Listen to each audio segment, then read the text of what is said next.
اعوذ باللہ من الشیطان اللعین الرجیم بسم اللہ الرحمن الرحیم اللہم صلی علی محمد و آل محمد وعجل فرجہم۔ سامعین عزیز مومنین مومنات، آپ تمام صاحبان ایمان کو سب سے پہلے وجہ تخلیق کائنات حضرت محمد مصطفیٰ صلی اللہ علیہ وآلہ وسلم کی آل اطہار میں سے منجی بشریت ولی زمانہ حجت خدا امام صاحب الزمان اجل اللہ فرجہ شریف کی آمد ولادت 15 شعبان المعظم کے حوالے سے بہت بہت مبارک ہو۔ یہ مبارک مہینہ، یہ برکتوں والا مہینہ، اللہ تعالیٰ کی رحمتوں کا مہینہ، اللہ تعالیٰ ہمیں اور آپ سب کو اس مہینے کی نعمات سے نوازے۔ تو سامعین عزیز، آج اس ویڈیو میں 15 شعبان المعظم کی نماز کے حوالے سے، عبادات کے حوالے سے، دیکھیں 15 شعبان المعظم کے حوالے سے بہت زیادہ تسبیحات ہیں، بہت زیادہ اذکار ہیں، بہت زیادہ نمازیں ہیں، اور اس میں یہ کہ غسل بھی ہے 15 شعبان المعظم کی رات کا، اور دن کا بھی ہے۔ 15 شعبان المعظم کی رات جاگ کر انسان عبادت کرے، تحلیل خدا کرے، تسبیح کرے، تسبیح استغفار کرے، تسبیح صلوات پڑھے، اور جتنا ممکن ہو سکتا ہے وہ کر سکے۔ اور دوسرا سب سے بڑا عمل جو ہے اس رات جو ہے وہ زیارت امام حسین علیہ السلام ہے۔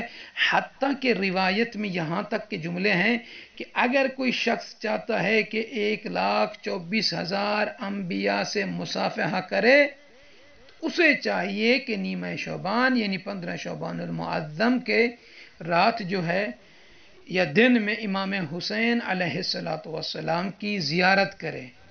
اور یہ وہ رات ہے کہ روایت کے جملے ہیں کہ اسی رات انبیاء الہی اللہ تعالیٰ سے زیارت امام حسین علیہ السلام کے لیے قطار در قطار کھڑے ہو کر اذن مانگتے ہیں، اجازت مانگتے ہیں۔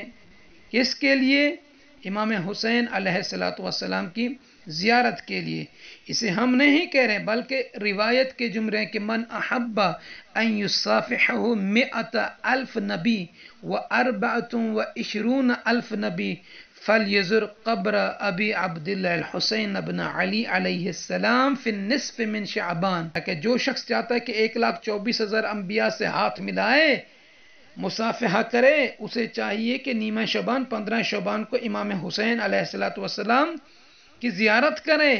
صرف یہاں تک نہیں ہے، آگے امام علیہ السلام فرماتے کہ فَإِنَّ أَرْوَاحَ النَّبِيِّينَ عَلَيْهِمُ السَّلَامُ يَسْتَأْذِنُونَ اللَّهَ فِي زِيَارَتِهِ فَيُؤْذَنُ لَهُم مِّنْهُمْ 5 أُولُو الْعَزْمِ مِنَ الرُّسُلِ قُلْنَا مَنْ هُمْ قَالَ نُوحٌ وَإِبْرَاهِيمُ وَمُوسَى وَعِيسَى وَمُحَمَّدٌ صلی اللہ علیہ وآلہ وسلم، کہ امام علیہ السلام فرماتے ہیں کہ بس ارواح انبیاء علیہ السلام اللہ تعالی سے اجازت لیتی ہیں۔ کس کے لیے؟ 15 شعبان کو امام حسین علیہ السلام کی زیارت کو جائیں۔ پھر امام علیہ السلام فرماتے ہیں انہیں اجازت دی جاتی ہے۔ پھر آگے فرماتے ہیں کہ بس خوشخبری اس شخص کے لیے ہو کہ جو انبیاء علیہ السلام سے مصافحہ کرے اور انبیاء علیہ السلام اس سے مصافحہ کریں۔ جن انبیاء میں سے 5 امام علیہ السلام فرماتے ہیں اولو العزم یعنی صاحب شریعت نبی ہیں۔ کون کون سے؟ وہ نوح علیہ السلام ہیں، ابراہیم علیہ السلام، موسیٰ علیہ السلام، عیسیٰ علیہ السلام، اور ہمارے نبی ختم مرتبت حضرت محمد مصطفیٰ صلی اللہ علیہ وآلہ وسلم ہیں۔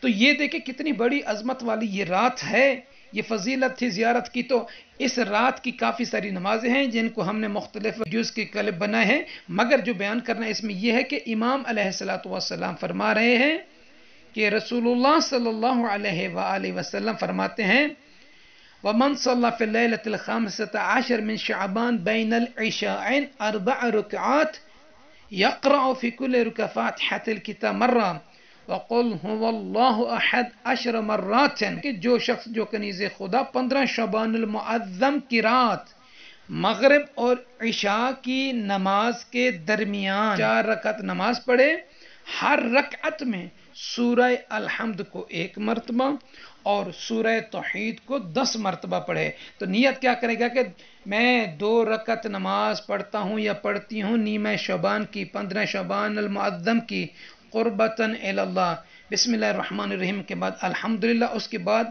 10 مرتبہ جو ہے سورہ توحید کو. اسی طریقے سے دوسری رکعت میں بھی سورہ الحمد کو 1 مرتبہ، سورہ توحید کو 10 مرتبہ. یہ 2 رکعت نماز پڑھ کے پھر 2 رکعت نماز پڑھے نیمہ شعبان کی نیت سے، تو یہ 4 رکعت ہو جائیں گی.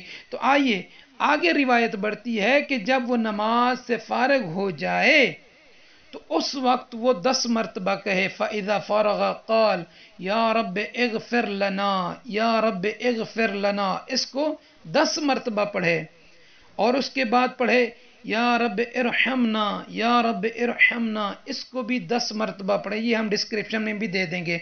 یا رب تب علینا، یا رب تب علینا. اس کو بھی 10 مرتبہ پڑھے اور سورہ توحید کو 21 مرتبہ تلاوت کرے.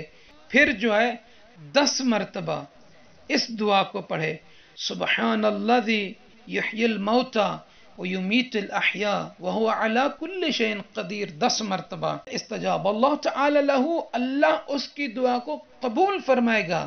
وقضى حوائجه، اللہ اس کی حاجتوں کو پورا فرمائے گا. مولا کون سی؟ فرماتے فی الدنیا والآخرہ، دنیا اور آخرت کی جو بھی وہ حاجتیں رکھتا ہے، تمنا رکھتے ہیں، آرزویں رکھتا ہے، خواہشات رکھتا ہے، امام علیہ السلام فرماتے ہیں اللہ اس نماز کے صدقے میں قبول فرمائے گا.